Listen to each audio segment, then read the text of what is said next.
Guys, my name's Ali and welcome to episode 2 of Dale's MTB webisodes. Hopefully the last episode was useful and all you guys had a cracking time down at our demo day last weekend. Today I'm out and about in Bonnie Dollar in Scotland on a nice snowy winter's day. So I'm going to be testing the new Specialized Stumpjumper FSR Expert Carbon 29er today. Before I get the bike out in the trail, I'm going to give you guys a quick run through of the spec. The specific model that I'm going to be riding today is a size medium. This will suit anyone between 5'6" and 5'10". I myself am 5'10", so hopefully this little beauty isn't going to be too short and punt me over the handlebars 2 seconds into the trail. However, we'll soon find that out. Anyway, back to the matter in hand, the spec. For this specific carbon model, the front triangle is constructed from 9mm FACT carbon and the rear triangle is constructed from an N5 alloy.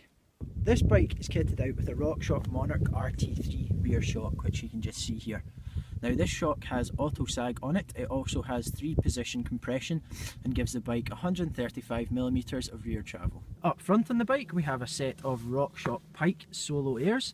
Again, these have both rebound and compression adjust and give the front end travel of 150mm. Moving on to the brakes, we have a set of SRAM Guide R brakes on this model. Now these brakes give a whole load of stopping power through the use of the 4-piston caliper we can just see here. In terms of drivetrain, the bike has a pretty nice 1x11 setup here. It consists of a SRAM X1 rear mech, a SRAM XG10 to 42 tooth cassette and a race face effect crankset up front here. This crankset has a race face narrow wide 28 tooth chainring bolted on. Moving on to the wheels, we have a set of Specilaized own Roval 29er wheels.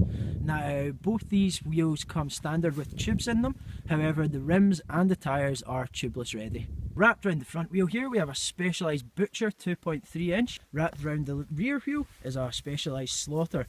Now this tyre again it's 2.3, however it is a semi-slick tyre, so as you can see here there is minimal tread in the middle of the tyre and more tread on the outside. Now this decreases the rolling resistance but still allows you to corner.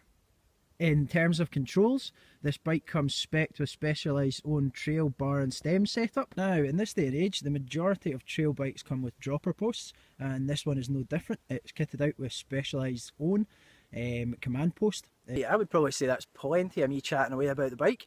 Let's get it out in the trail and have some fun.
I'm